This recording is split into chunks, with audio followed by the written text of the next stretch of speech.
Welcome to Raj news. ఇక ఉద్యమాల పురిటిగడ్డ శ్రీకాకుళం అప్పుడు ఇప్పుడు ఎప్పుడు వెనకబడిన ప్రాంతంగానే మిగిలిపోయింది. పార్టీలు మారినా ప్రభుత్వాలు మారినా ఇక్కడ ప్రజల బతుకులు మాత్రం మారడం లేదు. అపారమైన జలవనరులు ఉండి 3 పంటలు పండే అవకాశం ఉన్నా కరువు ప్రాంతంగానే మిగిలిపోయింది. ఈ ప్రాంతం నుంచి ఎందరో నేతలు చట్టసభలకు వెళ్లారు. ఎందరు వెళ్ళినా ఎన్ని గలాలు వినిపించినా ఇక్కడ అభివృద్ధి మాత్రం అందని ద్రాక్షగానే మారిపోయింది. రాజకీయం బాగుపడింది తప్ప జనాల రాతలు మారలేదు అనే విమర్శలు తరచూ వినిపిస్తున్నాయి. శ్రీకాకుళం పాలిటిక్స్ ఎప్పుడూ హాట్ టాపిక్ గానే మారాయి. శ్రీకాకుళం పాలిటిక్స్ ఎప్పుడూ హాట్ టాపిక్ గానే ఉంటాయి. ఈ పార్లమెంటు పరిధిలో 7 అసెంబ్లీ నియోజకవర్గాలున్నాయి. శ్రీకాకుళం అసెంబ్లీతో పాటు ఇచ్చాపురం, పలాస, టెక్కలి, పాతపట్నం, నర్సాపట్నం, ఆముదాల వలస సెగ్మెంటు ఈ పార్లమెంటు పరిధిలోకి వస్తాయి. రాష్ట్ర రాజకీయాల్లో కీలకంగా వ్యవహరిస్తున్న అచ్చెన్నాయుడు, ధర్మాన సోదరులు, speaker Sitaram, fire brand Sidiri Appalaraju ఈ సెగ్మెంట్కు చెందిన నేతలే. 2019 ఎన్నికల్లో మొత్తం 7 నియోజకవర్గాల్లో టీడీపీ 2 స్థానాలు, వైసీపీ 5 స్థానాల్లో విజయం సాధించింది. ఉత్తరాంధ్రలో మరో ముఖ్యమైన నియోజకవర్గం శ్రీకాకుళం. ప్రధాన నగరమే కాదు, జిల్లా కేంద్రంతో కూడిన ఈ అసెంబ్లీతో పాలిటిక్స్ ఎప్పుడూ హాట్గానే ఉంటాయి. ఇక శ్రీకాకుళం మొదట్లో తెలుగుదేశం పార్టీ చాలా స్ట్రాంగ్గా ఉండేది. 1983 నుండి 2004 వరకు ఇక్కడ టీడీపీ ఓటమన్నదే ఎరగదు. మొదటిసారి తంగి సత్యనారాయణ పసుపు జెండా ఎగరేశారు. ఆ తర్వాత 1985, 1989, 1994, 1999 ఎన్నికల్లో అప్పల సత్యనారాయణ గుండవరస విజయాలు అందుకున్నారు. అయితే ధర్మాన ప్రసాదరావు ఎంట్రీతో టీడీపీ బలమైన పోటీ ఎదుర్కొంటోంది. 2004, 2009, 2019 ఎన్నికల్లో ధర్మాన ప్రసాదరావు తెలుగుదేశం అభ్యర్థులను ఓడించారు. మధ్యలో 2014 ఎన్నికల్లో మాత్రం ఇక్కడ పసుపు జెండా ఎగిరింది. ప్రస్తుతం ఇక్కడ సిట్టింగ్ ఎమ్మెల్యేగా మంత్రి ధర్మాన ప్రసాదరావు ఉన్నారు. సీనియర్ నేతగా రాజకీయ వ్యూహాలు అమలు చేయడంలో ధర్మాన ప్రసాదరావు దిట్ట. ఈసారి కూడా మళ్ళీ ఆయనే శ్రీకాకుళం బరిలో నిలిచారు. ప్రతిపక్ష పార్టీ అభ్యర్థిగా గొండు శంకర్ బరిలో దిగనున్నారు.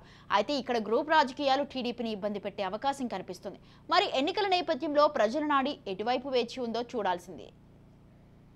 రైట్, ఇక దీనిపై మరింత సమాచారం శ్రీకాకుళం ప్రతినిధి సత్యనారాయణ అందిస్తారు. పాలిటిక్స్ హై హీట్ క్రియేట్ చేసి నేను చెప్పుకోవచ్చు. ఏదైతే ఎన్నికలకు ఇంకా తక్కువ సమయం ఉండడంతో ఎవరికి వారు తమ ప్రచార యాత్రలతో బిజీగా ఉన్నారు.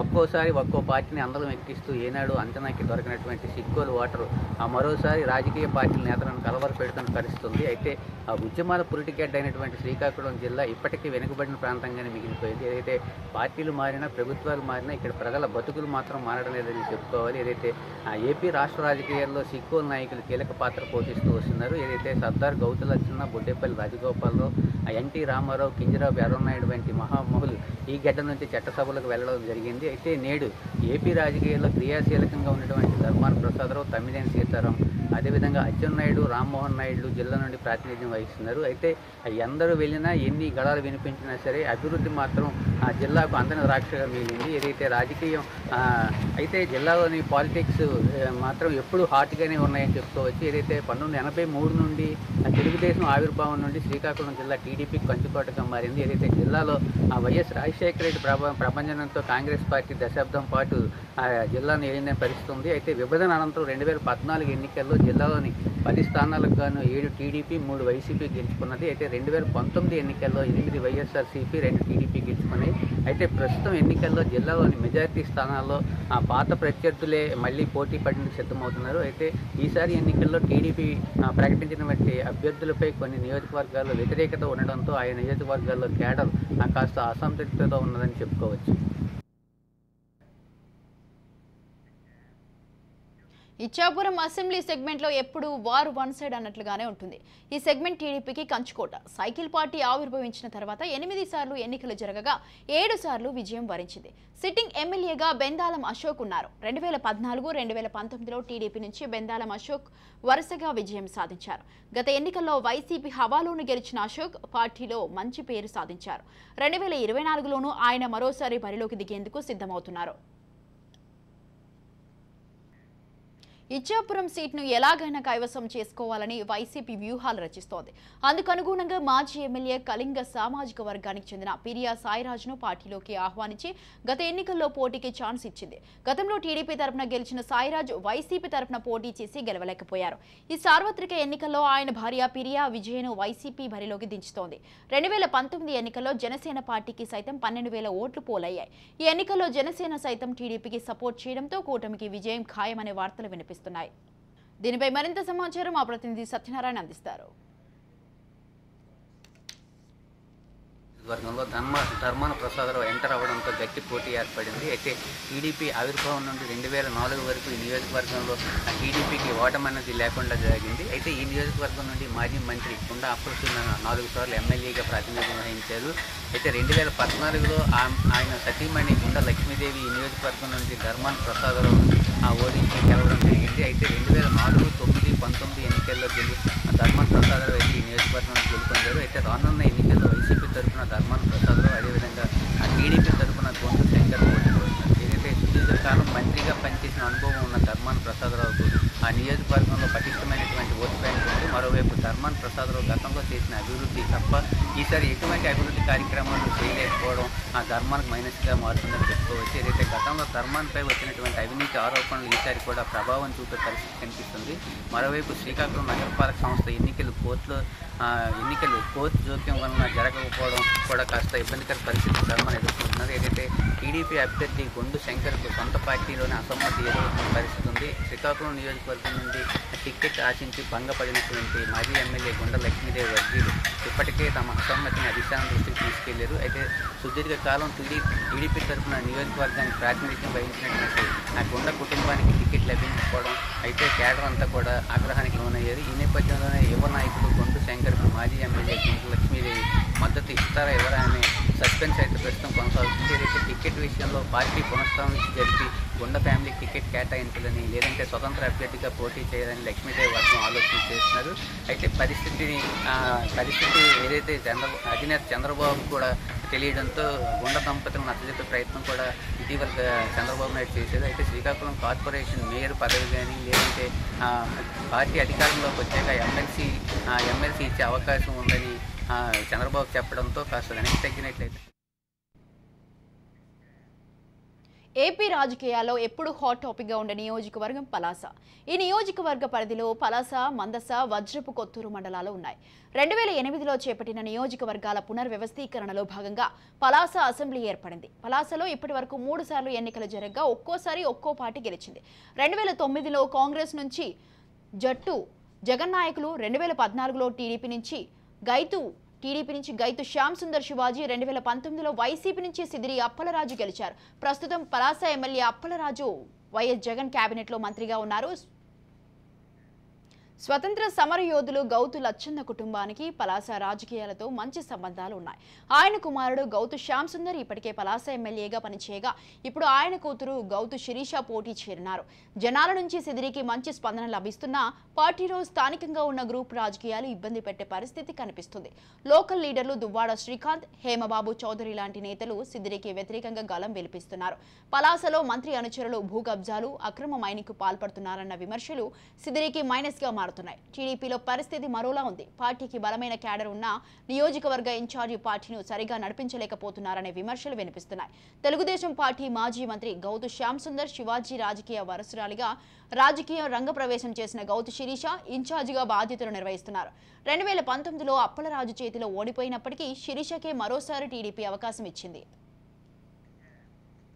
రైట్, ఇక దీనిపై మరింత సమాచారం మా ప్రతినిధి సత్యనారాయణ అందిస్తారు. వర్గం నుండి వైసీపీ తరఫున రాష్ట్ర మంత్రి డాక్టర్ సిదిరి అప్పలరాజు, టీడీపీ తరఫున గౌతు శిరీష పోటీ పడుతున్నారు. ఇక్కడ నుండి ఎమ్మెల్యేగా ప్రాతినిధ్యం వహిస్తున్నటువంటి అప్పలరాజు జగన్ కేబినెట్లో మంత్రిగా ఉన్నారు. అయితే ప్రస్తుతం ఎమ్మెల్యే అప్పలరాజు గెలిచిన దగ్గర నుండి ప్రజలతో ఉంటూ ప్రతి గ్రామాన్ని సందర్శించి నియోజకవర్గ అభివృద్ధిలో తనదైన పాత్ర పోషించారని చెప్పుకోవచ్చు. ఏదైతే ఉద్దానం కిడ్నీ బాధితులను ఆదుకునేందుకు పలాసలో కిడ్నీ ఆసుపత్రితో పాటు రీసెర్చ్ సెంటర్ను ఏర్పాటు చేయడంలో మంత్రి కీలక పాత్ర పోషించారని చెప్పుకోవచ్చు. ఏదైతే కిడ్నీ బాధితులకు సురక్షిత తాగునీరు అందించేందుకు 700 కోట్లతో వైఎస్ఆర్ సుజలధార పథకం ద్వారా స్వచ్ఛమైన మంచినీరు అందించే ప్రయత్నం చేశారు. అయితే ప్రజల వద్ద నుంచి మంచి స్పందన పొందినటువంటి డాక్టర్ సిదిరి అప్పలరాజుకు సొంత పార్టీలోని గ్రూప్ రాజకీయాలు ఇబ్బందికి గురి చేస్తున్న పరిస్థితి ఉంది. మరోవైపు ఏదైతే మంత్రి అనుచరులు భూ కబ్జాలు అక్రమ మైనింగ్ పాల్పడుతున్నారనే తీవ్ర స్థాయిలో విమర్శలు ఈ నియోజకవర్గంలో ఉన్నాయి. అయితే మరోవైపు టీడీపీకి ఇక్కడ బలమైన కేడర్ ఉన్నా సరే ఏదైతే ప్రస్తుతం ఉన్నటువంటి కూటమి తరఫున పోటీ చేస్తున్నటువంటి అభ్యర్థి గౌత్ శిరీష ఆ కేడర్ను సరిగా నడిపించడం లేదనే విమర్శలు అయితే ఉన్నాయి. గతంలో ఎమ్మెల్యేగా వ్యవహరించినటువంటి గౌత్ శ్యామసుందర్ శివాజీ టైంలో శిరీష భర్త పెత్తనం నియోజకవర్గంలో ఎక్కువగా ఉండడంతో పార్టీ నాయకులు కార్యకర్తలు అసంతృప్తి వ్యక్తం చేసిన పరిస్థితి ఉంది. మరోవైపు గత 5 ఏళ్లుగా నియోజకవర్గం ఇన్ఛార్జిగా ఉన్న శిరీష ఎక్కువ సమయం నియోజకవర్గంలో లేకపోవడంతో ఆ సీదిరి అప్పలరాజుని ఎదుర్కోవడంలో విఫలమయ్యారన్న టాక్ ప్రస్తుతం అయితే నియోజకవర్గంలో నడుస్తుంది. ఇప్పటి వరకు 3 సార్లు జరిగినటువంటి ఎన్నికల్లో పలాసలు ఒకసారి కాంగ్రెస్, ఒకసారి టీడీపీ, ఒకసారి వైఎస్ఆర్సీపీ గెలిచాయి. తాజాగా మరోసారి సీదిరి అప్పలరాజు వైఎస్ఆర్సీపీ తరఫున పోటీ చేస్తుండగా ఎన్డీఏ కూటమి అభ్యర్థిగా గౌత్ శిరీష పోటీ చేస్తున్నారు. అయితే ఈ ఇద్దరి మధ్యని పోటీ ఏ విధంగా ఉంటుందన్నది తేలాల్సిన శ్రీకాకుళం పార్లమెంటు పరిధిలో మరో కీలక నియోజకవర్గం టెక్కలి. టీడీపీ వ్యవస్థాపకులు ఎన్టీఆర్ 1994లో ఇక్కడి నుంచి పోటీ చేసి అప్పట్లో 40,000కు పైగా మెజార్టీతో చట్టసభలకు వెళ్లారు. ప్రస్తుత ఏపీ టీడీపీ అధ్యక్షుడు అచ్చెన్నాయుడు ఇక్కడ సిట్టింగ్ ఎమ్మెల్యేగా ఉన్నారు. 2014, 19లో వరుసగా గెలిచిన అచ్చెన్నాయుడు ఇక్కడి నుంచి మరోసారి బరిలో నిలిచి హ్యాట్రిక్ కొట్టాలనే పట్టుదలతో ఉన్నారు. వైసీపీ నుంచి ఎమ్మెల్సీ దువ్వాడ శ్రీనివాస్ ఈసారి టెక్కలి నుంచి బరిలో దిగబోతున్నారు. అయితే దువ్వాడను గ్రూప్ రాజకీయాలు ఇబ్బంది పెడుతున్నాయి. కేంద్ర మాజీ మంత్రి కృపారాణి, కళింగ కార్పొరేషన్ చైర్మన్ పేరాడ తిలక్ ఎవరికి వారే గ్రూపులను నడిపిస్తున్నారు. లీడర్లు ఎక్కువ, క్యాడర్ తక్కువ అన్నట్లుగా టెక్కలిలో వైసీపీ పరిస్థితి తయారైంది. దువ్వాడ శ్రీనివాస్ ఏకపక్ష ధోరణిని మిగిలిన వర్గాలు తీవ్రంగా వ్యతిరేకిస్తున్నాయి. ఈ నేపథ్యంలో మరోమారు టీడీపీ గెలుస్తుందనే వార్తలు గట్టిగా వినిపిస్తున్నాయి. మా ప్రతినిధి సత్యనారాయణ అందిస్తారు. 2024 ఎన్నికలకు సంబంధించి టెక్కలి అసెంబ్లీ సీట్ చాలా కీలకంగా మారింది. ఇక్కడ నుండి టీడీపీ రాష్ట్ర అధ్యక్షుడు కింజరాపు అచ్చెన్నాయుడు పోటీలో ఉన్నారు. అయితే ఈ ఎన్నికల్లో అచ్చెన్నాయుడిని ఎలాగైనా ఓడించాలనే పట్టుదలతో వైసీపీ ఉన్నట్లు తెలుస్తుంది. అయితే ఇందులో భాగంగానే నియోజకవర్గంలోని బలమైన కాళింగ సామాజిక వర్గానికి చెందినటువంటి ఎమ్మెల్సీ దువ్వాడ శ్రీనివాస్ని ఇక్కడ వైసీపీ అభ్యర్థిగా ఆ పోటీలో నిలిచారు. అయితే ముందు ఇక్కడ నుండి వైసీపీ తరఫున దువ్వాడ శ్రీనివాస్ సతీమనేటువంటి దువ్వాడ వాణి పోటీ చేస్తారని సీఎం జగన్ స్వయంగా ప్రకటించడం జరిగింది. అయితే ఆ తర్వాత కొన్ని పరిణామాల నేపథ్యంలో మళ్ళీ వాణిని కాదని దువ్వాడ శ్రీనివాస్కి టికెట్ కేటాయించారు. అయితే టెక్కలి నియోజకవర్గం ఏర్పాటైన తర్వాత 17 సార్లు ఎన్నికలు జరిగాయి. అయితే ఇందులో 8 సార్లు టీడీపీ, 6 సార్లు కాంగ్రెస్ అభ్యర్థులు విజయం సాధించారు. అయితే వైఎస్ఆర్ కాంగ్రెస్ పార్టీ ఆవిర్భావం నుండి కూడా టెక్కల్లో ఆ పార్టీ గెలవలేదని చెప్పుకోవచ్చు. అయితే ఈ ఎన్నికల్లో వైఎస్ఆర్ కాంగ్రెస్ పార్టీ గెలిపే లక్ష్యంగా వ్యూహాలు రచిస్తూ అచ్చెన్నాయుడిని ఎట్టి పరిస్థితులైనా ఓడించాలనే సంకల్పంతో ఉన్నట్లు తెలుస్తుంది. అయితే దువ్వాడ శ్రీనివాసులు సొంత పార్టీలోనే కొంతవరకు అసమ్మతి ఎదురవుతున్న పరిస్థితి కనిపిస్తుంది. ఏదైతే నియోజకవర్గంలో కీలక నేతగా ఉన్నటువంటి ఈ కేంద్ర మాజీ మంత్రి కిల్లి కృపారాణి ఆ పార్టీకి రాజీనామా చేయడంతో దాని ప్రభావం పార్టీపై స్పష్టంగా కనిపించే అవకాశం ఉంది. మరోవైపు వైసీపీకి రాజీనామా చేసినటువంటి కృపారాణి కాంగ్రెస్ పార్టీలో చేరి టెక్కలి అసెంబ్లీ నుంచి పోటీ చేస్తారన్న వార్తలు అధికార పార్టీలో కొంత కలవరం పెడుతున్నాయని చెప్పుకోవచ్చు. అయితే మరోవైపు 2014, 19 ఎన్నికల్లో వరుస విజయాలు సాధించినటువంటి అచ్చెన్నాయుడు ఈసారి ఎన్నికల్లో గెలిచి హ్యాట్రిక్ నమోదు చేయాలని చెప్పి కసిగా పనిచేస్తున్నారు. ఏదైతే 2014, 19 వరకు మంత్రిగా ఉన్నటువంటి అచ్చెన్నాయుడు నియోజకవర్గంలో వివిధ అభివృద్ధి పనులు చేశారని చెప్పుకోవచ్చు. ఏదైతే టెక్కలి పట్టణంలో పాటు నియోజకవర్గంలో పలు ప్రాంతాల్లో తనమైన అభివృద్ధిని చేపట్టారు. అయితే 19 ఎన్నికల్లో గెలిచిన ప్రభుత్వం ఏర్పాటు కాకపోవడంతో అచ్చెన్నాయుడు ఆ పార్టీ రాష్ట్ర అధ్యక్షుడిగా ఉంటూ వస్తున్నారు. అయితే వైఎస్ఆర్ కాంగ్రెస్ పార్టీ నియోజకవర్గంలోని ఆ మూలపేటలో పోర్టు ఏర్పాటు చేయడం ద్వారా అభివృద్ధి చేశామని చెప్తున్నారు. ఈ ఎన్నికల్లో టీడీపీ, వైఎస్ఆర్సీపీ మధ్య గట్టి పోటీ నెలకొందని చెప్పుకోవచ్చు. ఒకవేళ కాంగ్రెస్ పార్టీ తరఫున కిల్లి కృపారాణి పోటీ చేస్తే ఆ పోరు మరింత రసవత్తరంగా మారే అవకాశం ఉంది. ఈమె కానీ పోటీ చేసినట్లయితే వైసీపీకి కాస్త మైనస్ అయితే అవకాశాలు కనిపిస్తున్నాయి. నరసన్నపేట నియోజకవర్గ పరిధిలో జలమూరు, నరసన్నపేట, సరవకోట, పోలాకి మండలాలు ఉన్నాయి. కాగా ఉత్తరాంధ్రలో ధర్మాన కుటుంబానికి మంచి పట్టున్న నియోజకవర్గం నరసన్నపేట. 1989, 1999లో ధర్మాన ప్రసాదరావు, ఆ తర్వాత వరుసగా 2 సార్లు ధర్మాన కృష్ణదాస్ కాంగ్రెస్ పార్టీ తరపున గెలిచారు. అయితే వైఎస్ జగన్మోహన్ రెడ్డి కాంగ్రెస్ పార్టీని వీడటంతో ధర్మాన కృష్ణదాస్ కూడా తన ఎమ్మెల్యే పదవికి రాజీనామా చేశారు. దీంతో 2012లో నరసన్నపేట అసెంబ్లీకి ఉప ఎన్నిక జరగగా కృష్ణదాస్ వైసీపీ నుంచి పోటీ చేసి గెలిచారు. ఇక 2019లో మరోసారి గెలిచిన కృష్ణదాస్కు మంత్రి పదవి దక్కింది. 2024 ఎన్నికల్లో సైతం మరోమారు ఎన్నికల బరిలో దిగనున్నారు. నరసన్నపేటలో టీడీపీ కాస్త బలహీనంగానే ఉందని గత ఎన్నికలను పరిశీలిస్తే అర్థమవుతుంది. ఇక 1983, 1985 సింహ ప్రభాకర్రావు, 1994 బగ్గు లక్ష్మణరావు గెలిచారు. అప్పటి నుంచి 2014 వరకు టీడీపీకి గెలిపే లేదు. ధర్మాన సోదరులను హవాను తట్టుకొని 2014లో బగ్గు రమణామూర్తి టీడీపీ నుంచి విజయం సాధించారు. ప్రస్తుతం ప్రతిపక్ష కూటమి అభ్యర్థిగా టీడీపీ నేత రమణామూర్తి నరసన్నపేటలో చేస్తున్నారు. రైట్, ఇక దీనిపై మరింత సమాచారాన్ని మా ప్రతినిధి సత్యనారాయణ అందిస్తారు. సంబంధించి వైసీపీ తరఫున ధర్మాన కృష్ణదాస్, టీడీపీ తరఫున బగ్గు రామణమూర్తి పోటీ చేస్తున్నారు. ఈ నియోజకవర్గానికి సంబంధించి ఇప్పటి వరకు 16 సార్లు ఎన్నికలు జరగగా 7 సార్లు కాంగ్రెస్ పార్టీ, 4 సార్లు టీడీపీ అభ్యర్థులు ఇక్కడ గెలిచినటువంటి పరిస్థితి ఉంది. అయితే ఈ నియోజకవర్గం ధర్మాన సోదరులకు అండగా ఉంటూ వస్తుందని స్పష్టంగా అర్థమవుతుంది. అయితే ఇక్కడ నుండి ధర్మాన ప్రసాదరావు 2 సార్లు, ధర్మాన కృష్ణదాస్ 4 సార్లు విజయం సాధించారు. అయితే ఈ నియోజకవర్గంలో 2014లో ధర్మాన సోదరులు హవాను తట్టుకుని టీడీపీ అభ్యర్థి అయినటువంటి బగ్గు రామణమూర్తి విజయం సాధించారు. అయితే 2019 ఎన్నికల్లో కృష్ణదాస్ మళ్ళీ విజయం సాధించి జగన్ క్యాబినెట్లో డిప్యూటీ సీఎంగా పనిచేశారు. అయితే 2024 ఎన్నికలకు సంబంధించి వైసీపీ తరఫున సిట్టింగ్ ఎమ్మెల్యే కృష్ణదాస్, ఏదైతే టీడీపీ, జనసేన, బీజేపీ కూటమి అభ్యర్థిగా బగ్గు రామణమూర్తి పోటీ పడుతున్నారు.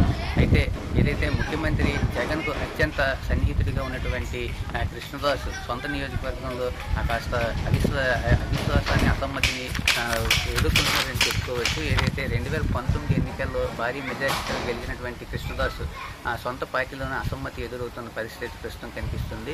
ఏదైతే కుటుంబ సభ్యుల వ్యవహార తీరు కూడా స్థానికులే తప్పుపడుతున్నారు. ఏదైతే పార్టీ కోసం కష్టపడి ఏదైతే తన 2019 ఎన్నికల్లో గెలుపుకు కృషి చేసినటువంటి కేడర్ను పక్కన పెట్టి కొత్త వారికి అవకాశం ఇస్తున్నారని చెప్పేసి అయితే వైసీపీలోని కేడర్ అయితే మండిపడుతున్న పరిస్థితుంది. మరోవైపు ఏదైతే కూటమి అభ్యర్థిగా ఉన్నటువంటి బగ్గు రామణమూర్తి 2014, 19లో ఎమ్మెల్యేగా ఉన్న సమయంలో అవినీతి ఆరోపణలు ఆయన మీద కూడా ఎక్కువ స్థాయిలో ఉన్నాయి. అయితే భూ కబ్జా, ఇసుక అక్రమ రవాణా వంటి ఆరోపణలు కూడా 2014, 19లో ఎమ్మెల్యేగా ఉన్నటువంటి బగ్గు రామణమూర్తి ఎదుర్కొన్నారు. ఏదైతే మరోవైపు ఏదైతే ఈ ఐదేళ్ల కాలంలో కూడా పార్టీని నడిపించడంలో బగ్గు రామణమూర్తి అయితే అంత దూకుడు ప్రదర్శించలేదనే విమర్శలు సొంత పార్టీలోని వినిపిస్తున్న పరిస్థితుంది. అయితే రానున్న ఎన్నికల నేపథ్యంలో ఇతర అభ్యర్థులు కూడా ఇప్పటికే ప్రచారం ముమ్మరంగా చేస్తున్న పరిస్థితి అయితే నరసన్నపేట నియోజకవర్గంలో కనిపిస్తుంది. గ్రూప్ రాజకీయాలకు కేర్ ఆఫ్ గా ఆముదాల వలస నియోజకవర్గం మారింది. అధికార వైసీపీని గ్రూప్ రాజకీయాలు ఇక్కడ తీవ్రంగా ఇబ్బంది పెడుతున్నాయి. ఇక్కడ స్పీకర్ తమ్మినేని సీతారాం సిట్టింగ్ ఎమ్మెల్యేగా ఉన్నారు. తమ్మినేని కుటుంబ సభ్యులు నియోజకవర్గ రాజకీయాలు అతిగా జోక్యం చేసుకుంటున్నారనే విమర్శలు తరచూ వినిపిస్తున్నాయి. ఇక్కడ కళింగ సామాజిక వర్గ ఓటర్లు చాలా కీలకం. అయితే కళింగ నేతలు తమ్మినేనికి వ్యతిరేకంగా గ్రూపులు కట్టడం కాస్త ఇబ్బందిగా మారే అవకాశం లేకపోలేదు. సెగ్మెంట్లో ఇతర నేతలు సువారి గాంధీ, చింతాడ రవికుమార్, కోట బ్రదర్స్ తమ్మినేనికి సమాంతరంగా పార్టీ కార్యక్రమాలు నిర్వహిస్తున్నారు. ఇది ఆముదాల వలసలో వైసీపీకి భారీ మైనస్గా మారే అవకాశం ఉంది. ఇక్కడ టీడీపీకి బలమైన క్యాడర్ ఉంది. దూకుడు రాజకీయం చేస్తున్న కూన రవికుమార్ మేనమామ తమ్మినేనికి గట్టి పోటీ ఇస్తున్నారు. గ్రూప్ పాలిటిక్స్ లేకపోవడం ఇక్కడి టీడీపీకి కలిసొచ్చే అంశం. జనసేన నేత పరిస్థితి చెప్పుకోదగ్గ స్థాయిలో లేదు. నియోజకవర్గ ఇన్ఛార్జి పేడాడ రామ్మోహన్ జిల్లాలో కీలక నేతగా ఎదిగిన క్షేత్రస్థాయిలో పార్టీ మరింత బలోపేతం కావాల్సిన పరిస్థితి. అయితే కూటమి నేపథ్యంలో జనసేన సైతం టీడీపీకి సపోర్ట్ చేయడంతో గెలిచే అవకాశాలు కనిపిస్తున్నాయి. ఉమ్మడి రాష్ట్ర విభజన తర్వాత ప్రత్యేక ఆంధ్రప్రదేశ్లో టీడీపీ రైట్ ఈ విషయంపై పూర్తి సమాచారం అందించడానికి మా ప్రతినిధి సత్యనారాయణ అందిస్తారు. నుండి assembly speaker Tammineni Sitaram YSR Congress party నుండి పోటీ చేస్తుండగా టీడీపీ తరఫున ప్రభుత్వ మాజీ విప్ కోన రవికుమార్ పోటీ చేస్తున్నారు. అయితే వీళ్ళిద్దరూ స్వయాన మామ అల్లుళ్ళు కావడంతో ఇక్కడ రాజకీయాలు రసవత్తరంగా మారాయి. ఈ స్థానం నుండి తమ్మినేని సీతారాం టీడీపీ తరఫున 4 సార్లు గెలిచారు. అయితే 2009లో ప్రజారాజ్యం తరఫున పోటీ చేసి ఓటమి చెందారు. 2014 ఎన్నికల్లో వైసీపీ తరఫున పోటీ చేసినటువంటి సీతారాం 2014 ఎన్నికల్లో కూడా ఓటమి చెందారు. అయితే 2019 ఎన్నికల్లో గెలిచి అసెంబ్లీ స్పీకర్గా ఎన్నికవడం జరిగింది. అయితే నియోజకవర్గంలో వివిధ గ్రామాలకు రోడ్లు, తాగునీరు సౌకర్యం కొంత మేరకు కల్పించినప్పటికీ ఆముదాల వలస సహకార చక్కెర కర్మాగారం జరిపించలేకపోయారు. అయితే ఆయన విమర్శలు అయితే ఈ మీద ఉన్నాయి. దీంతో పాటుగా శ్రీకాకుళం ఆముదాల వలస రైల్వే స్టేషన్ రోడ్డు పనులు పూర్తి కాకపోవడంతో ప్రజలు నిత్యం అవస్థలు పడుతున్న పరిస్థితి ఉంది. అయితే ఇసుక ర్యాంపుల్లో సీతారాం అనుచరులు దందాలు వంటి అంశాలు సీతారాంకు మైనస్గా చెప్పుకోవచ్చు. మరోవైపు ఇదే నియోజకవర్గం నుండి వైఎస్ఆర్ కాంగ్రెస్ పార్టీ తరఫున టికెట్ ఆశించి భంగపడినటువంటి సువార్ గాంధీ ఈసారి ఆయనకి టికెట్ రాకపోవడంతో ఇండిపెండెంట్గా పోటీ చేసిన పరిస్థితి ఉంది. మరోవైపు ఏదైతే తమ్మినేని సీతారాం టీడీపీని వేయడంతో ఆయన మేనల్లుడైనటువంటి కోన రవికుమార్ పార్టీలో యాక్టివ్గా ఉండడంతో 2014 ఎన్నికల్లో ఆయనకు టీడీపీ తరఫున టికెట్ ఇవ్వడం జరిగింది. అయితే 2014 ఎన్నికల్లో ఆయన కోన రవికుమార్ విజయం సాధించి ప్రభుత్వ విప్పుగా కూడా బాధ్యతలు చేపట్టారు. అయితే 2019 ఎన్నికల్లో మామ సీతారాం చేతిలో కోన రవికుమార్ ఓటమి చెందారు. అయితే ఈసారి ఎన్నికల్లో మామ అల్లుల మధ్య స్వతంత్ర అభ్యర్థి తన అదృష్టాన్ని అయితే పరిశీలించుకునేందుకు ప్రజల్లోకి వెళ్తున్న పరిస్థితి ఉంది.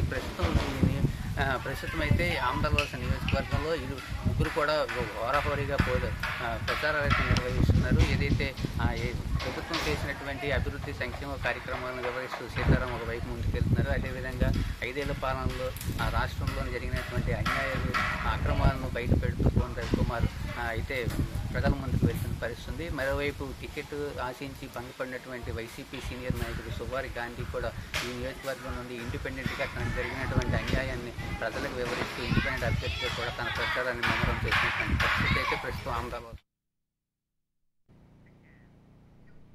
ఉమ్మడి రాష్ట్ర విభజన తర్వాత ప్రత్యేక ఆంధ్రప్రదేశ్లో టీడీపీ ఒక్కసారి కూడా గెలవని నియోజకవర్గాలు పాతపట్నం ఒకటి. 2014లో శత్రుచర్ల విజయరామరాజ్, 2019లో కలమట వెంకటరమణమూర్తి పాతపట్నంలో పోటీ చేసి ఓడిపోయారు. దీంతో ఈసారి కొత్త అభ్యర్థి మామిడి గోవిందరాజును టీడీపీ బరిలోకి దింపింది. ఇంకా 2 సార్లు వరుసగా విజయం సాధించిన వైసీపీ మరోసారి గెలిచి హ్యాట్రిక్ నమోదు చేయాలని ప్రయత్నాలు ముమ్మరం చేస్తుంది. గత అసెంబ్లీ ఎన్నికల్లో విజయం సాధించిన రెడ్డి శాంతిని మరోసారి బరిలోకి దించారు. కాగా 2019 ఎన్నికల ముందు జనాలతో మమేకమైనట్టు కనిపించిన రెడ్డి శాంతి గెలిచిన తర్వాత పార్టీని ప్రజలను దూరంగా పెట్టారన్న విమర్శలు వస్తున్నాయి. నియోజకవర్గంలో 3 మండలాల్లో ఎంపీపీలు, జెడ్పీటీసీలు ఆమెకు వ్యతిరేకంగా ఉన్నట్లు తెలుస్తోంది. ఎమ్మెల్యే పీఏ నియోజకవర్గంలో షాడో ఎమ్మెల్యేగా వ్యవహరిస్తున్నారని సొంత పార్టీ నేతలే ఆగ్రహం వ్యక్తం చేస్తున్నారు. ఈ నేపథ్యంలో ఏ పార్టీ గెలుస్తుందనే విషయంపై సర్వత్రా ఆసక్తి నెలకొంది. దీనిపై మరింత సమాచారాన్ని మా ప్రతినిధి సత్యనారాయణ అందిస్తారు. పాతపట్నం నియోజకవర్గం సంబంధించి వైసీపీ తరఫున సిట్టింగ్ ఎమ్మెల్యే రెడ్డి శాంతి టీడీపీ కూటమి అభ్యర్థిగా మామిడి గోవిందరావు పోటీ పడుతున్నారు. అయితే రాష్ట్ర విభజన అనంతరం టీడీపీ ఒక్కసారి కూడా గెలవని నియోజకవర్గాల్లో పాతపట్నం ఒకటని చెప్పుకోవచ్చు. ఏదైతే 2019లో టీడీపీ తరఫున పోటీ చేసి ఓటమి చెందిన కలమట వెంకటరమణకు ఈసారి పార్టీ టికెట్ ఇవ్వలేదు. ఏదైతే దశాబ్దాల కాలంగా పాతపట్నంలో కలమట కుటుంబం ఎమ్మెల్యేలుగా ఉన్నారు. అయితే టీడీపీ ఆవిర్భావం తర్వాత 5 సార్లు విజయం సాధించిన కలమట కుటుంబాన్ని కాదని ఈసారి మామిడి గోవిందరావుకు టికెట్ అయితే ఇచ్చారు. అయితే ఈసారి ఎన్నికల్లో కలమట కుటుంబం అయితే ఈ మామిడి గోవిందరావుకు సపోర్ట్ చేస్తుందా లేదా అన్నది అయితే చూడాల్సిన అంశంగా ఉంది. అయితే ఏదైతే ఇప్పటికే టికెట్ ఇవ్వడం కలమట వెంకటరమణకు టికెట్ ఇవ్వకపోవడంతో టీడీపీ కేడర్ అంతా కూడా ఆగ్రహం వ్యక్తం చేస్తున్న పరిస్థితి ఉంది. రానున్న ఎన్నికల్లో కలమట వెంకటరమణ ఇండిపెండెంట్గా పోటీ చేస్తారని కేడర్ అయితే చెప్తున్న పరిస్థితి ఉంది. మరోవైపు సిట్టింగ్ ఎమ్మెల్యేగా ఉన్నటువంటి రెడ్డి శాంతి నియోజకవర్గ ప్రజలను దూరం పెట్టారన్న విమర్శలు ఉన్నాయి. నియోజకవర్గంలోని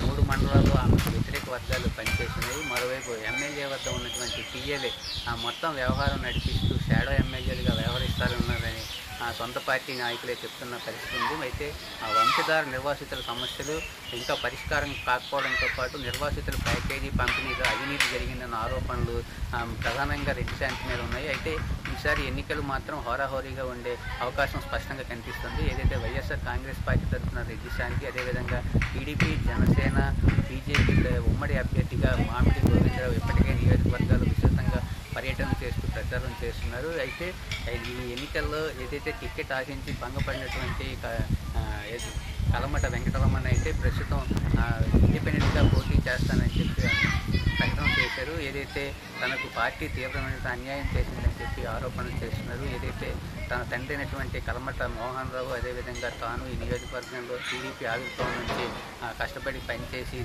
నియోజకవర్గంలో టీడీపీని చాలాసార్లు గెలిపించినటువంటి చరిత్ర ఉందని చెప్తున్నారు. ఈ నేపథ్యంలోనే తనకి ఈసారి టికెట్ రాకుండా తను నియోజకవర్గం దూరం చేయాలని చెప్పేసి ప్లాన్లో భాగంగానే టికెట్ ఏదైతే స్థానికేతరుడైనటువంటి మామిడి గోవిందరావుకి ఇచ్చారని చెప్పి కలమట వెంకటరమణ ఇప్పటికే పలుసార్లు చెప్పడం జరిగింది. ఈ నేపథ్యంలోనే ఏదైతే ఇప్పుడు ప్రస్తుతం ఉన్న పరిస్థితుల్లో కలమట వెంకటరమణ ఏదైతే ప్రకటించినటువంటి మామిడి గోవిందరావుకి సపోర్ట్ చేస్తారా లేదా అన్నదైతే చూడాల్సిన పరిస్థితి ఉంది.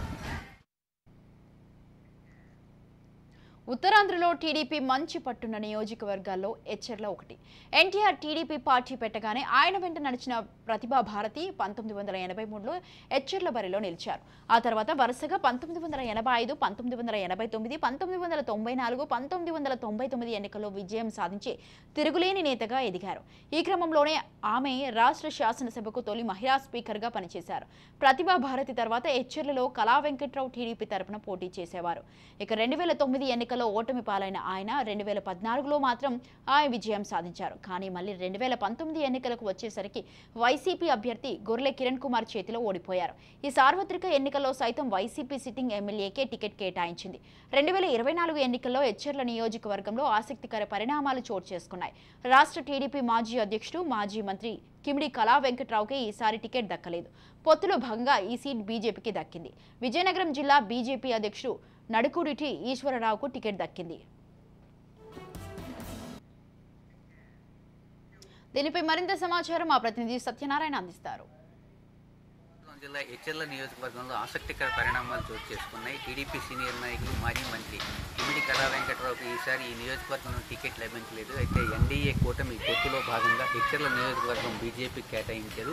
ఇదైతే బీజేపీ తరఫున ఆ పార్టీ విజయనగరం జిల్లా అధ్యక్షుడు ఈశ్వరరావును కూటమి అభ్యర్థిగా పోటీ చేస్తున్నారు. అయితే మరోవైపు వైఎస్ఆర్సీపీ నుండి సిట్టింగ్ ఎమ్మెల్యే అయినటువంటి గొర్లె కిరణ్ కుమార్ పోటీ చేస్తున్నారు. ఏదైతే ఎచ్చెర్ల నియోజకవర్గంలో ప్రతిష్టాత్మకమైన విద్యా సంస్థలు ఏదైతే ఉన్నాయో బీఆర్ అంబేద్కర్ యూనివర్సిటీ, అదేవిధంగా ట్రిపుల్ ఐటీ కూడా ఈ నియోజకవర్గంలో ఉంది. మరోవైపు నియోజకవర్గం పరిధిలోని పైడి భీమవరంలో ఇండస్ట్రియల్ కారిడార్ కూడా ఉండడంతో ఈ నియోజకవర్గంకి ప్రాతినిధ్యం సంతరించుకుందని చెప్పుకోవచ్చు. అయితే ప్రస్తుతం ఎమ్మెల్యేగా ఉన్నటువంటి గొర్లె కిరణ్ కుమార్కు నియోజకవర్గంలో ప్రతికూల పరిస్థితులు ఉన్నాయని చెప్పుకోవచ్చు. పార్టీ కోసం పనిచేసే వారిని గుర్తించడం లేదనే ఆరోపణలు అయితే కేడర్ వ్యక్తం చేస్తున్న పరిస్థితి ఉంది. ఏదైతే ఈ నియోజకవర్గంలో పరిశ్రమలు ఎక్కువగా ఉన్న ఈ ప్రాంతంలో అయితే పరిశ్రమల యాజమాన్యంతో మాట్లాడి అక్కడ స్థానికంగా ఉన్నటువంటి యువకులకు ఉపాధి కల్పించడం లేదని చెప్పి కిరణ్ కుమార్ మీద అయితే అభియోగాలు ఉన్నాయి. అయితే టీడీపీ, బీజేపీ, జనసేన కూటమి అభ్యర్థి అయినటువంటి ఈశ్వరరావు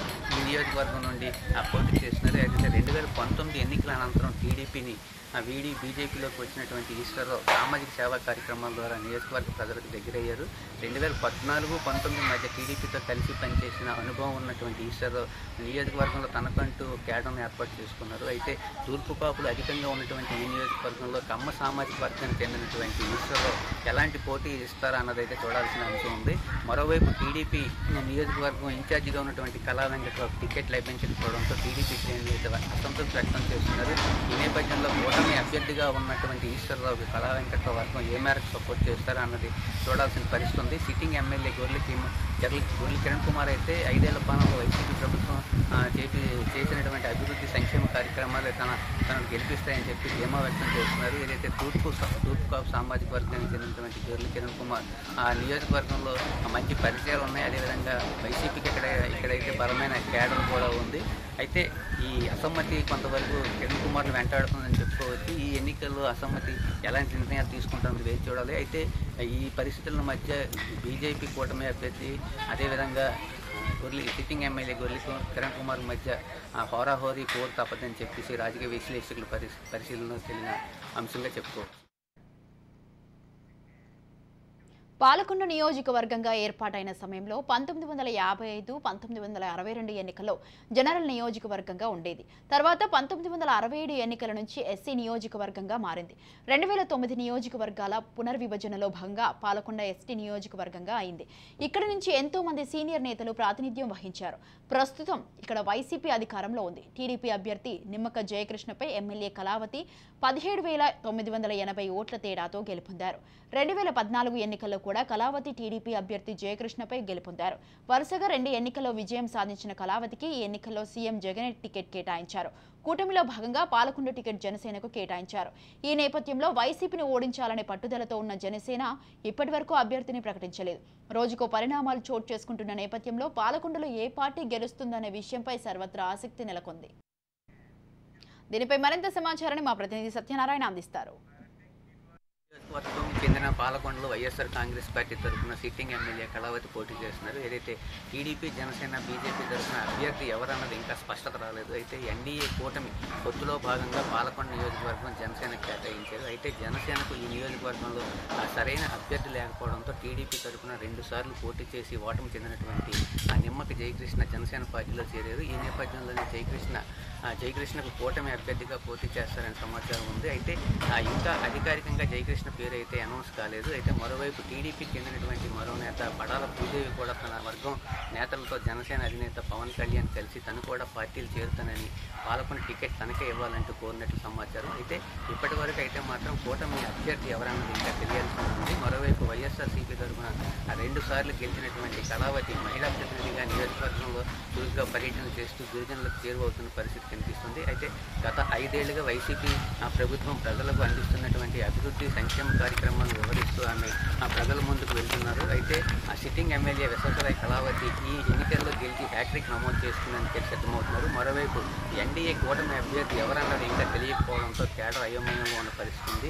ఎస్టీ రిజర్వ్డ్ నియోజకవర్గమైనటువంటి పాలకొండలో ఇప్పటి వరకు జరిగిన ఎన్నికల్లో కాంగ్రెస్ పార్టీ 4 సార్లు, టీడీపీ 4 సార్లు, స్వతంత్ర పార్టీ, అదేవిధంగా ఇండిపెండెంట్, వైఎస్ఆర్సీపీ 2 సార్లు, జనతా పార్టీ ఒకసారి విజయం సాధించింది. అయితే రానున్న ఎన్నికల్లో వైఎస్ఆర్ కాంగ్రెస్ పార్టీ ఏదైతే పొత్తులో భాగంగా టీడీపీ, బీజేపీ, జనసేన అభ్యర్థి మధ్య గట్టి పోటీ నెలకొనే పరిస్థితి ఉంది. అయితే మరోవైపు చూసుకున్నట్లయితే ఏదైతే గత జనసేన పార్టీ ఆవిర్భావం నుంచి పార్టీ కోసం కష్టపడి పనిచేసినటువంటి నాయకులను తప్పించి ఇటీవల తెలుగుదేశం నుంచి జనసేనలో చేరినటువంటి నిమ్మక జయకృష్ణకు టికెట్ కేటాయిస్తారని తెలియడంతో జన సైనికులైతే మాత్రం తీవ్రమైనటువంటి ఆగ్రహం వ్యక్తం చేసిన పరిస్థితి. ఈ మేరకు మనం చూడవలసిన పరిస్థితి. ఏదైతే ఎంతవరకు జనసేన, బీజేపీ నిమ్మక జయకృష్ణకు సపోర్ట్ చేస్తారని అయితే వేచి చూడాల్సి ఉంది. అయితే రానున్న ఎన్నికల్లో అయితే మరోసారి విజయం సాధించి హ్యాట్రిక్ నమోదు చేసే దిశగా వైఎస్ఆర్ కాంగ్రెస్ పార్టీకి చెందినటువంటి సిట్టింగ్ ఎమ్మెల్యే విశ్వసరాయ్ కళావతి అయితే ముమ్మర ప్రయత్నం చేస్తున్నారు. ఈ నేపథ్యంలోనే ఈ టికెట్ అనౌన్స్ చేసిన మొదలు ఆమె ప్రచారంలో దూసుకుపోతున్నారని చెప్పుకోవచ్చు. శ్రీకాకుళం జిల్లాలోని మరో కీలక నియోజకవర్గం రాజాం. ఇది SC reserved segment. Kala Venkatrao, ప్రతిభా భారతి, కొండ్రు మురళి వంటి నేతల అడ్డ రాజాం. 2009లో నియోజకవర్గాల పునర్విభజన అనంతరం వణుకూరు, హెంజారం, బొద్దం నియోజకవర్గాలు రద్దై రాజాం ఉనికిలోకి వచ్చింది. ఈ సెగ్మెంట్ పరిధిలో రాజాం, వంగర, సంతకవేటి, రేగిడి, ఆముదాల వలస మండలాలు ఉన్నాయి. అయితే రాజాం నియోజకవర్గంలో మొత్తం ఓటర్ల సంఖ్య 2,13,769 మంది. వీరిలో 1,07,125 మంది పురుషులు, మహిళా ఓటర్లు 1,06,630 ఉన్నారు. నియోజకవర్గం ఏర్పడ్డాక 2009లో కాంగ్రెస్ పార్టీ, 2014, 2019లో వైసీపీ విజయం సాధించాయి. 2014లో కాంగ్రెస్ తరపున కొండ్రు మురళి, 2014, 2019లలో వైసీపీ నుంచి కంబాల జోగులు విజయం సాధించారు. ఈ సార్వత్రిక ఎన్నికల్లో మరోసారి విజయం సాధించి హ్యాట్రిక్ నమోదు చేయాలని సీఎం జగన్ గట్టి పట్టుదలతో ఉన్నారు. రాజాంలో వరుసగా 2 సార్లు గెలిచిన కంబాల జోగులను కాదని డాక్టర్ తేలే రాజేష్ను తమ అభ్యర్థిగా వైసీపీ ప్రకటించడం చర్చనీయాంశమైంది. కొత్త జిల్లాల ఏర్పాటుతో రాజాం నియోజకవర్గం జిల్లా పరిధిలోకి వెళ్ళింది. దీంతో ఆ జిల్లాలను శాసిస్తున్న మంత్రి బొత్స కుటుంబం రాజాంపై పట్టు సాధించాలని ప్రయత్నిస్తోంది. టీడీపీ, జనసేన, బీజేపీ కూటమి విషయానికి వస్తే రాజాం నుంచి టీడీపీ పోటీ చేయనుంది. ఇక నియోజకవర్గం ఏర్పడిన నాటి నుంచి తెలుగుదేశం పార్టీకి ఇక్కడ గెలుపు దక్కలేదు. కళా వెంకట్రావు, ప్రతిభా భారతి ఫ్యామిలీలో రాజాంపై కన్నేసిన చంద్రబాబు దయ చూపలేదు. కాంగ్రెస్ నుంచి టీడీపీలో చేరిన మాజీ మంత్రి కొండ్రు మురళికే టికెట్ ఖాయమని ఊహాగానాలు వినిపిస్తున్నాయి. గతంలో మంత్రిగా పనిచేసిన అనుభవం, గత ఎన్నికల్లో ఓడిపోయిన సానుభూతి టీడీపీ, జనసేన, బీజేపీ కూటమి తనను గెలిపిస్తాయని మురళి భావిస్తున్నారు. దీనిపై మరింత సమాచారాన్ని మా ప్రతినిధి సత్యనారాయణ అందిస్తారు. శ్రీకాకుళం జిల్లాలోని రాజాం నియోజకవర్గం నుండి టీడీపీ తరఫున మాజీ మంత్రి కొండ్రు మురళీమోహన్, వైఎస్ఆర్సీపీ నుండి డాక్టర్ తలే రాజేష్ను పోటీ పడుతున్నారు. ఈ నియోజకవర్గం నుండి 2014-19 ఎన్నికల్లో వైఎస్ఆర్సీపీ తరఫున వరుస విజయాలు సాధించినటువంటి కంబాల జోగులను కాదని వైసీపీ అధిష్టానం తలే రాజేష్ను అభ్యర్థిగా ప్రకటించడం అయితే చర్చనీయాంశమైంది. అయితే ఇక్కడ సిట్టింగ్ ఎమ్మెల్యేగా ఉన్నటువంటి కంబాల జోగులను పాయగ్రావుపేట ఎమ్మెల్యే ఎమ్మెల్యే అభ్యర్థిగా పార్టీ హైకమాండ్ నిర్ణయించింది. ఇక్కడి నుండి పోటీ చేస్తున్నటువంటి తలే రాజేష్ ఎవరైతే ఉన్నారో ఆయన గత కొంతకాలంగా రాజధాని కేంద్రంగా వైద్య సేవలు అందిస్తూ ప్రజలకు దగ్గరయ్యారని చెప్పుకోవచ్చు. ఏదైతే వైఎస్ఆర్ కాంగ్రెస్ పార్టీ తరఫున 10 ఏళ్లు ఎమ్మెల్యేగా ప్రాతినిధ్యం వహించినటువంటి కంబాల జోగులు నియోజకవర్గం పరిధిలో అభివృద్ధి కార్యక్రమాలు పెద్దగా చేయలేదనే భావన ప్రజల్లో వ్యక్తమవుతుంది. ఆ ఇంపాక్ట్ ఇప్పుడు అభ్యర్థి తలే రాజేష్పై పడే అవకాశం కనిపిస్తుందని చెప్పుకోవచ్చు. ఏదైతే టికెట్ టికెట్ ప్రకటించిన దగ్గర నుంచి కూడా రాజేష్ ప్రజల మధ్యనే ఉంటూ 5 ఏళ్ల వైసీపీ పాలన అందించినటువంటి సంక్షేమ కార్యక్రమాలను ప్రజలకు వివరించే ప్రయత్నం చేస్తున్నారు. మరోవైపు కూటమి అభ్యర్థిగా ఉన్నటువంటి మాజీ మంత్రి కొండ్రు మురళీమోహన్కు టీడీపీ నుండి పూర్తి స్థాయిలో మద్దతు లభిస్తుందా లేదా అనేది సంశయంగా ఉంది. అయితే ఈ నియోజకవర్గంలో టీడీపీ సీనియర్ నాయకురాలు అదేవిధంగా మాజీ స్పీకర్ కావలి ప్రతిభా భారతి కొండ్రు మురళికి సపోర్ట్ చేస్తారో లేదా అనేది అయితే వేచి చూడాల్సిన పరిస్థితి. అయితే ఏదైతే ప్రతిభా భారతి తన కుమార్తె అయినటువంటి గ్రీష్మ ప్రసాద్కు టికెట్ ఆశించారు. అయితే పార్టీ అధిష్టానం ఆమెకు నిరాశపరచడంతో ఆమె పార్టీకి దూరంగా ఉంటున్నారు. అయితే మాజీ మంత్రి కళా వెంకట్రావు 5 సార్లు ప్రాతినిధ్యం వహించినటువంటి గుండుపూరు నియోజకవర్గం కూడా రాజంలో కావడంతో కళా వెంకట్రావు సపోర్ట్ కూడా ఇప్పుడు టీడీపీ అభ్యర్థికి అయితే అవసరమైనటువంటి పరిస్థితి ఉంది. అయితే ఈసారి కళా వెంకట్రావుకు టీడీపీ అధిష్టానం తాను ఆశించినటువంటి హెచ్చల నియోజకవర్గం కాదని చీపురుపల్లికి బదిలీ చేయడం జరిగింది. అయితే ఆయన ఈ విషయంలో ఆయన కాస్త నిరాశగా ఉన్నట్టు తెలుస్తుంది. ఈ నేపథ్యంలో కళా వెంకట్రావు ఏదైతే అభ్యర్థి అయినటువంటి కొండ్రు మురళికి ఏ మేరకు సపోర్ట్ చేస్తారనేది చూడాలి. అయితే 2009 నియోజకవర్గాల పునర్విభజనలో భాగంగా రాజం ఎస్సీ నియోజకవర్గం ఏర్పడింది. అయితే 2009లో కాంగ్రెస్ పార్టీ తరఫున కొండ్రు మురళీమోహన్, 2014-19 ఎన్నికల్లో వైఎస్ఆర్ కాంగ్రెస్ పార్టీ తరఫున కంబాల జోగులు అయితే విజయం సాధించారు. అయితే ప్రస్తుతం కూటమి అభ్యర్థిగా ఉన్నటువంటి మాజీ మంత్రి కొండ్రు మురళీమోహన్కు టీడీపీ తరఫున కూటమి అభ్యర్థిగా ఉన్నారు. మరోవైపు డాక్టర్ తలే రాజేష్ ఎవరైతే ఉన్నారో ఆయన వైసీపీ తరఫున పోటీ చేస్తున్నారు. అభ్యర్థులు ఇద్దరు కూడా ఖరారు కావడంతో నియోజకవర్గంలో విస్తృత స్థాయిలో ప్రచారం చేస్తూ ఓటర్లను ఆకట్టుకునే ప్రయత్నం అయితే చేస్తున్నారు. అయితే వీళ్ళిద్దరి మధ్య పోటీ ఏ రకంగా ఉన్నదన్నది ఆసక్తికరంగా మారింది. ఏదైతే మాజీ మంత్రి అయినటువంటి కొండ్రు మురళీమోహన్ ఫస్ట్ లిస్ట్లోనే తనకు టికెట్ లభించడంతో ఆ రోజు నుంచి ఇప్పటి వరకు కూడా ప్రజల మధ్యనే ఉంటూ ప్రజల దగ్గరే ప్రయత్నం చేస్తున్నారు. ఏదైతే టీడీపీ మేనిఫెస్టోని విస్తృతంగా ప్రజలకు తీసుకెళ్తున్నారు. మరోపక్క తలే రాజేష్ పేరు కూడా మొదటి విడతలో లిస్టులోనే వైఎస్ఆర్సీపీ అధిష్టానం ప్రకటించడంతో ఆయన కూడా ముందు నుంచి కూడా ప్రచారంతో హోరెత్తించే పరిస్థితి అయితే కనిపిస్తుంది. నేపథ్యంలో ఉమ్మడి శ్రీకాకుళం జిల్లా వ్యాప్తంగా ఎన్నికల కోలాహలం మొదలైంది. ఏదైతే అభ్యర్థులు నియోజకవర్గంలో విస్తృతంగా పర్యటన చేస్తూ ప్రచారం చేస్తున్న పరిస్థితి. గత 5 ఏళ్లలో ప్రభుత్వం చేపట్టినటువంటి అభివృద్ధి సంక్షేమ కార్యక్రమాలను వైసీపీ అభ్యర్థులు ప్రజలకు వివరిస్తున్నారు. మరోవైపు 5 ఏళ్ల పాలనలో రాష్ట్రం పూర్తిగా నాశనం అయిపోయిందని చెప్పి రాష్ట్రాభివృద్ధి టీడీపీతోనే సాధ్యమని చెప్పి ప్రచారం చేస్తూ టీడీపీ అభ్యర్థులు ముందుకు వెళ్తున్న పరిస్థితి. అయితే రానున్న ఎన్నికల్లో సిగ్గోలు ఓటర్ ఎవరికి పట్టం కడతారో ఎవరిని పక్కన పెడతారో అన్నది వేచి చూడాల్సిన కెమెరామెన్ ప్రసన్న కుమార్తో సత్యనారాయణ, రాజ్ న్యూస్ శ్రీకాకుళం.